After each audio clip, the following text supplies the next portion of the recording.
دوستو آپ کے ساتھ کبھی ایسا ہوا کہ آپ نے کسی کو دیکھا اور آپ نے فوراً اس کے بارے میں رائے قائم کر لی؟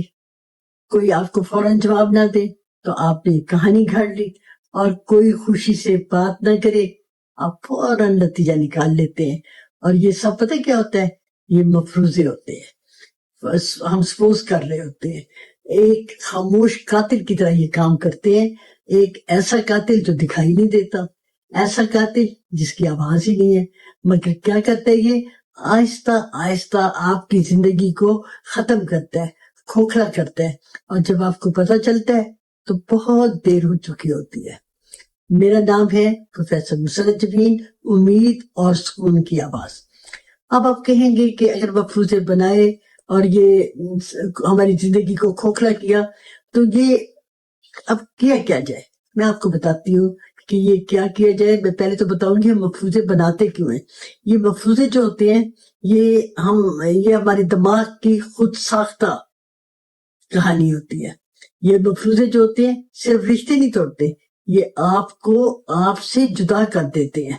یہ سب اس دماغ کا کھیل کس طرح ہے؟ دماغ جو ہے نا، جب خالی ہوتا ہے نا تو پھر منفی خیالات اس کے اندر بھر جاتے ہیں، اور سچ نہیں ملتا تو یہ کوئی نہ کوئی کہانی بنا لیتا ہے، اور پھر کہانی ایسی بنتی ہے کہ ہم اس کہانی پہ یقین کر لیتے ہیں. تو کبھی تو یہ ہمیں توڑ دیتے ہیں. کہ کس طرح توڑتے ہیں؟ میں کچھ نہیں ہوں، میں کچھ بھی نہیں کر سکتا. اور یہ سب سے خطرناک پتہ کب ہے؟ جب یہ رشتوں کو توڑتے ہیں. کیسے؟ دوست نے دیر سے جواب دیا، فوراً آپ نے سوچا کہ دوست تو بدل گیا ہے. شوہر بیچارہ خاموشی سے ذرا بیٹھتا ہے تو بیویاں کہہ رہی ہوتی وہ پرواہ ہی نہیں کرتا، اور بیٹا بات نہ کرے تو فوراً یہ کہتے ہیں کہ یہ ہم سے دور ہو گیا. ایسی سوچ جو ہے وہ کیوں ہے؟ یہ سب غلط مفروضے. میں نے ابھی مفروضوں کی بات کی ہے نا، یہ مفروضے ہوتے ہیں، اور اس میں اتنے ہم مفروضے گھڑتے ہیں. اور سب سے خطرناک مفروضہ پتہ کیا ہے؟ جو ہم اپنے بارے میں بنا لیتے ہیں کہ میں کچھ نہیں کر سکتا، میں اس قابل ہی نہیں ہوں، میں کبھی کامیاب نہیں ہوتا. اور پھر اس طرح کے مفروضے جو ہے وہ آپ کو اندر سے ختم کر دیتے ہیں. اب پھر میں بتاؤں گی اس کا حل بتاؤں گی. حل جو ہے، سب سے پہلے تو آپ یہ سمجھ لیں کہ مفروضے بنانا ہم چھوڑ نہیں سکتے، لیکن ہم اسے کنٹرول کر سکتے ہیں. اب کس طرح؟ اپنے دماغ کو ٹریننگ دے کے. کیسے؟ ہر خیال پہ یقین نہیں کرنا جو آپ کے دماغ میں آئے. آپ نے دماغ سے انکوائری کرنی ہے. آپ نے اس سے پوچھنا ہے کیا یہ حقیقت ہے. پھر آپ نے دماغ سے پوچھنا ہے اگر یہ حقیقت ہے تو پھر اس کو ایکسپلین کریں. ان سوالوں کے جواب سے آپ کی ساری زندگی بدل سکتی ہے. یہاں پہ ایک بات یاد رکھنی ہے، دیمک جب کھاتی ہے نا گھر کو تو ہوتا کیا ہے؟ گھر تو دوبارہ بن سکتا ہے، لیکن مفروضے جو ہوتے ہیں وہ انسان کو کھاتے ہیں تو ٹوٹا ہوا انسان تو دوبارہ بننا بڑا مشکل ہے.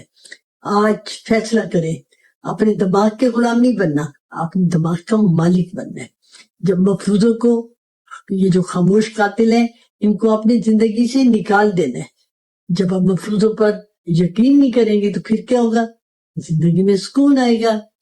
اگر آپ کو میری یہ بات دل کو لگی ہے تو اس ویڈیو کو شیئر کریں. کیوں بھلا؟ ہو سکتا ہے کسی اور کی زندگی یہ سب باتیں سن کے پرسکون ہو جائے. اگر آپ کو کوئی کسی قسم کا نفسیاتی پرابلم ہے تو دیکھیں ذرا اسکرین کی طرف، میرا موبائل نمبر نظر آئے گا. آپ نے کیا کرنا ہے؟ اس پہ آپ نے میسیج بھیجنا ہے. اور پھر ایک دفعہ میں کہوں گی کہ آپ نے کال نہیں کرنی، آپ نے صرف میسیج بھیجنا ہے. اور اس میں آپ کو اگر پسند آئی ہے یہ ویڈیو تو آپ نے لائک کرنا ہے، اور اگر چاہیں تو اس پہ کمنٹ بھی کر سکتے ہیں. میں ہوں پروفیسر مسرت جبین، ایک ایسی آواز جو آپ کے دل کو حوصلہ دیتی ہے اور آپ کے دماغ کو سکون.